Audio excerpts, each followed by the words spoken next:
What's up mga kawais?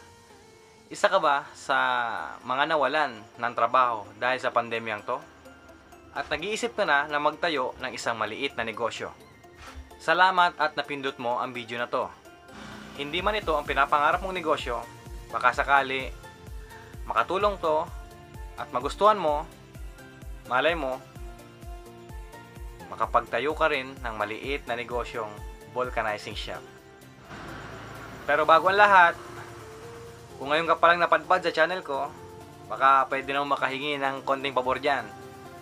Click mo naman yung subscribe button at hit mo na rin ang notification bell para ma-update ka sa mga susunod ko pang i-upload na videos na may kinalaman sa financial literacy, business ideas, travel vlog, DIY, top 10 at kung ano-ano pa.